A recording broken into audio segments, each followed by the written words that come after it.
Alors, Pierre-Olivier Zappa, que je retrouve maintenant sur les mesures annoncées par le gouvernement tantôt, il y a ce décret de l'état d'urgence sanitaire. Et c'est une première dans l'histoire du Québec. Pierre, on peut comparer l'état d'urgence sanitaire aux mesures de guerre, mais dans le secteur de la santé.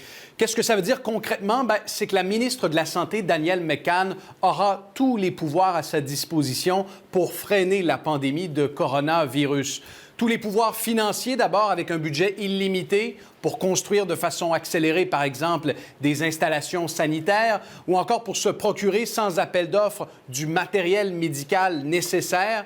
Québec pourra aussi placer en isolement des villes ou des quartiers si le besoin s'en fait éventuellement sentir. Ce sont des mesures exceptionnelles qui ont été annoncées ici même à l'Assemblée nationale par le premier ministre en début d'après-midi. Et voici un extrait donc de ce point de presse. Ça peut nous donner des pouvoirs d'interdiction de certaines activités ou de certains employés qui pourraient souhaiter quand même aller travailler, même s'ils ont des symptômes, des choses comme ça. Donc, ça nous donne des pouvoirs spéciaux. Mais moi, en même temps, je ne veux pas inquiéter les gens. Là. Notre objectif, c'est pas d'imposer des choses, c'est d'avoir la collaboration de tout le monde. Le premier ministre a également invité tous les aînés, les 70 ans et plus au Québec, à rester à la maison pour éviter de contracter la COVID-19. Également, une autre mesure qui va avoir un impact sur le quotidien de gens qui côtoient des aînés. Sachez que toutes les visites sont interdites dans les hôpitaux, les CHSLD, les ressources intermédiaires, de même que les résidences privées pour aînés. Vous savez, le type de résidence du Réseau Sélection ou du Groupe Maurice. Les visites seront interdites jusqu'à nouvel ordre. Alors, ce sont des mesures draconiennes pour protéger la population la plus vulnérable, c'est-à-dire les 70 ans et plus.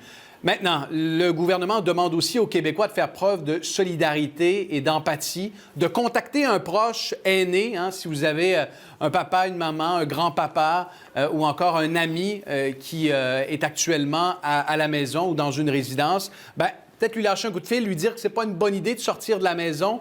Et si ce dernier a besoin d'être ravitaillé en nourriture, le directeur national de la santé publique vous recommande de suivre ce conseil.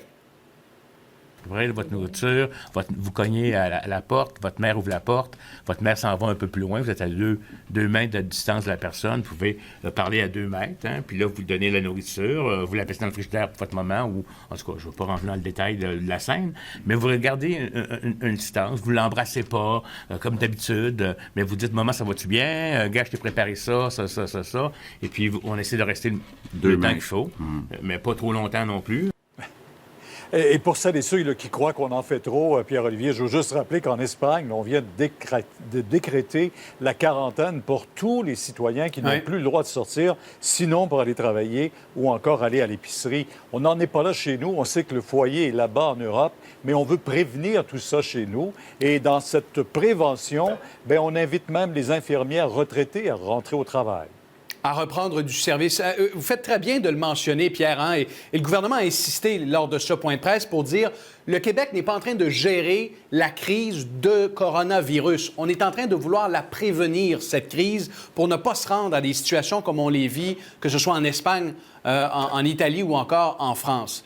Et donc, on lance un appel généralisé aux employés du réseau de la santé qui sont actuellement à la retraite parce qu'on aura besoin d'effectifs supplémentaires. Vous savez, les opérations dans le milieu hospitalier sont complètement chamboulées. On est en train de prioriser les actes médicaux. On veut libérer des lits. On va repousser des chirurgies qui ne sont pas urgentes. Pensons aux chirurgies de la hanche, notamment.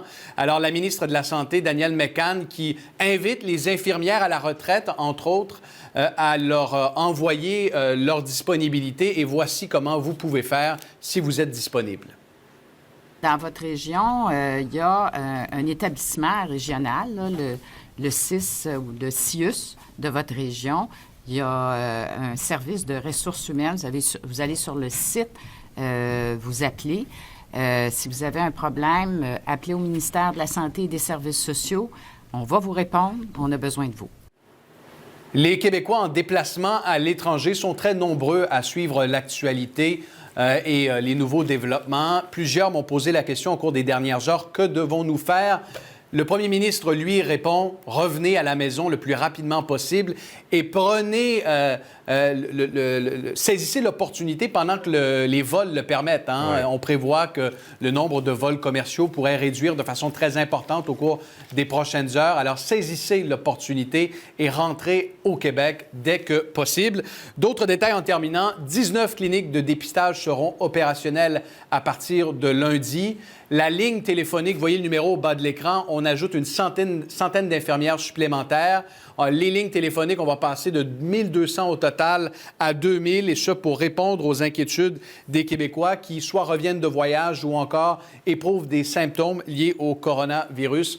Entre-temps, rappelons-le, 70 ans et plus, restez à la maison et les mesures d'urgence sanitaire ont été décrétées aujourd'hui. Alors, ça, c'est pour le point de presse de Québec. Merci, Pierre-Olivier.